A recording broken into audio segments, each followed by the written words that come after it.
Just a couple of things there. In your submission, you raised concerns surrounding penalties discouraging providers from supporting complex participants, and you mentioned it in your opening statement. What do you believe risk enablement guidance, as stated in your recommendation, particularly include to give providers confidence while still maintaining strong safeguards?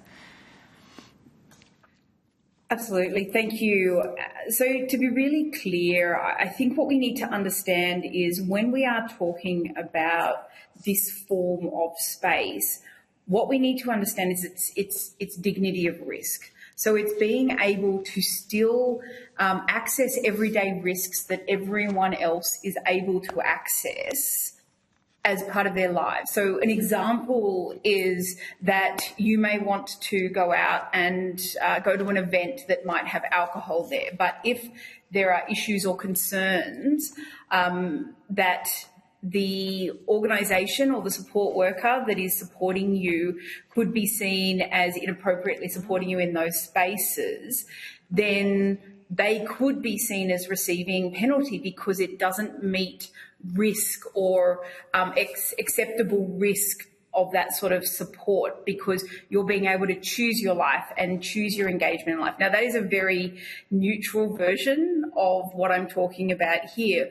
but it is also about the opportunity to travel or to actually engage in what might be seen as activities that everyone else may or may not involve themselves in. That might be going in a hot air balloon, for example, that has the potential to create risk. So what we're talking about here is not about making sure that you have the ability to get lots and lots of risky situations. What we're talking about is the ability to say, if a person is choosing that they want to learn to ride a motorbike and that person then has an accident on that motorbike, that it is not the provider's fault if all of the mechanisms of safety were met as it would be for anyone else with disability, so without disability. So I think we need to be really clear around how we are making sure that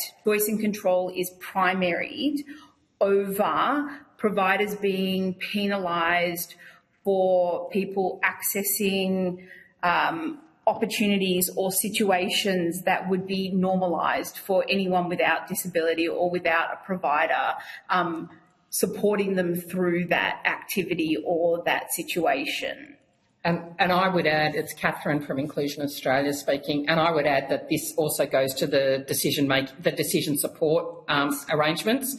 And so what a provider would need to be able to do would be able to demonstrate that they've been through some decision to support processes, and these are there are documented decision support processes, and that if you've gone through a good process and the person understands the risks and wants to go ahead, then that should be allowed to happen, and the provider should be supported, if there is a consequence from that situation. Correct. It's Mary. I'll make another comment, which is registered providers demonstrate compliance by being assessed against practice standards. And they can, so in those practice standards, they are, you can interpret them differently, because if a provider wanted to shut down and keep everybody very, very protected and safe and not put either the participants they support or their workers or anybody at risk, and if they were extremely risk averse, they can be providing a safe environment, but with no quality of life at all for the people that they support. But within the same practice standards, you can and should, a provider can and should provide all of the support that somebody needs to do the things that might be viewed as slightly risky, even though they may not be at all, by putting all the right things in place. So that view of risk that's taken by a provider has a huge impact on a person's life, a person's quality of life. It's one of the reasons that we talk about dignity of risk and supported decision making going hand in hand, because they cannot be unlinked.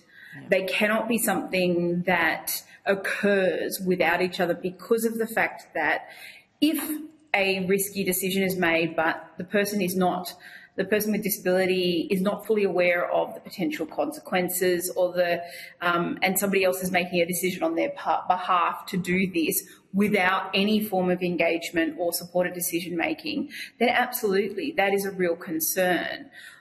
But if somebody is in absolute best understanding under a supported decision-making aspect, being given an opportunity to choose how they live their life, then it should not be a situation where the decision is you don't get to go and do those things because we're going to keep you safe, and that means potentially locking you in your house and not giving you an opportunity to experience all of life. Okay, thank you. Authorised by J. Steele-John, Australian Greens, Canberra.